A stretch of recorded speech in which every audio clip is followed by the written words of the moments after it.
Hello and welcome. Today we'll be solving the question same tree. It reads, given the roots of two binary trees P and Q, write a function to check if they are the same or not. Two trees are considered the same if they are structurally identical and the nodes have the same value. Okay, so I want you to picture for a moment that you are given two trees. One is the P tree, the other is the Q tree. And your task is to tell me whether they are the same or not. Now, examining these two trees starting from the top, the first thing you want to check to see is, are both of them even nodes? Right? Because we could have a situation where P's node is an actual node and Q's node is a null pointer, right? And in that situation, we just want to return false. We know already that we are off to a bad start and it's not going to be the same tree. Now, the second scenario we want to examine is, are both null pointers, right? Because you could also have a scenario where P tree is essentially like empty or the node is a null pointer. And in that case, both of these are the same. So that is a scenario where we would want to return true, right? And then the third thing we are going to do, and this satisfies the property from the question of checking see if they have the same value, is we are going to check, are these two the same? Because if they are not the same, we are just going to return false, because we already know that that is not the same tree just because the respective nodes don't have the same value.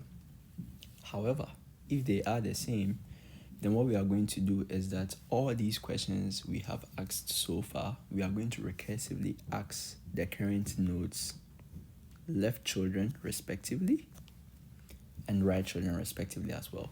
I say left children respectively because we want to satisfy this condition in the question of making sure they are structurally identical. So from the beginning of the question, we are given two inputs P and Q, which for the purpose of our example, we'll start from these 5, right? And then after checking all those 3 conditions that we spoke about, we also want to run those same questions on its respective left children. That way we are ensuring that they are structurally identical.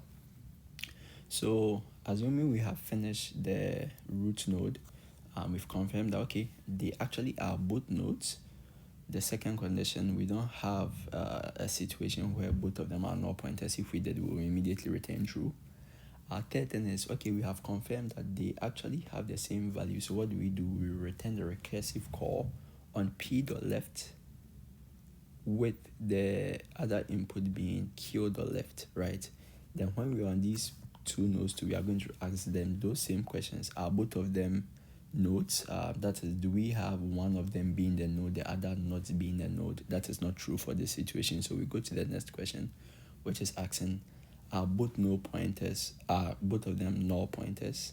Which in the case of p.left and q.left, that is true. So we are just going to return true, right? Back to this. Along with the third step of checking to see if they have the same values from the perspective of our root nodes, we return the recursive call on their correspondent left children, and very great emphasis on end here, and the same recursive call on their corresponding right children, right? So in the case of going over these base cases for the node with the value 7, we'll say, okay, for these two nodes, do we have a situation where one is a null pointer and the other is not? That is not the case here. So we go to the next question. Are both of them null pointers? That is not the situation either. So then what do? We check, are they the same value? Which in this case, they are. And we return the recursive call on their children as well. And you realize that since their children are point to null pointers, by the time it gets to the condition here, it is going to return true. So that is how we determine if the two trees we are given are the same tree. Now I'm going to go ahead and get started on the code. Okay, let's go ahead and solve this question. So if you remember from the figures we went through, one of the first things we want to check is to see if there's a situation where P exists and Q does not, or Q exists and P does not. In that case, we want to return false, because that automatically means they are not the same tree. So we'll say if P and not Q, or we have Q and not P,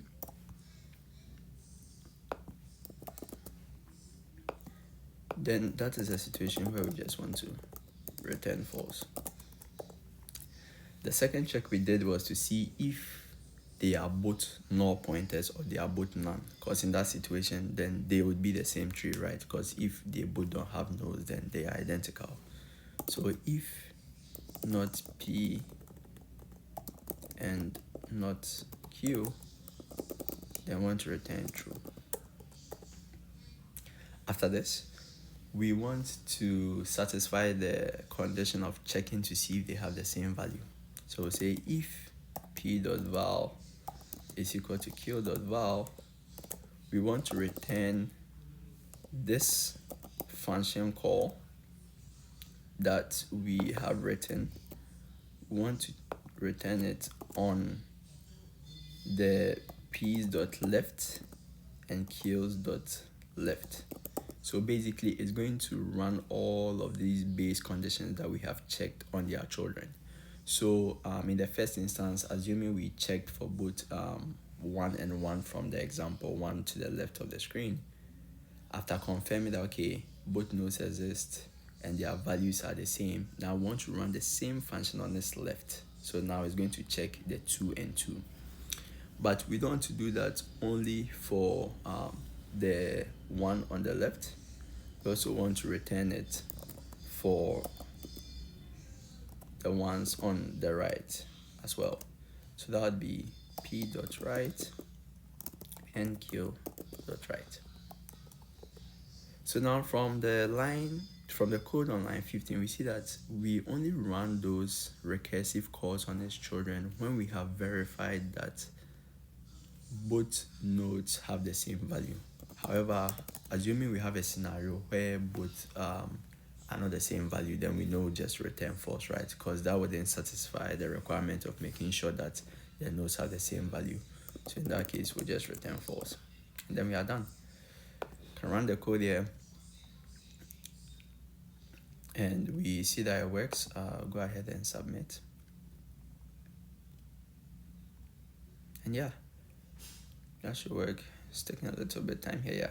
But as you can see, has very good runtime analysis, so it's really good. So thank you for watching this video. Please feel free to leave any comments or suggestions you might have with this, and please let me know if there's anything I can do to make this learning experience even better for you. Thank you, and I hope you have a great day.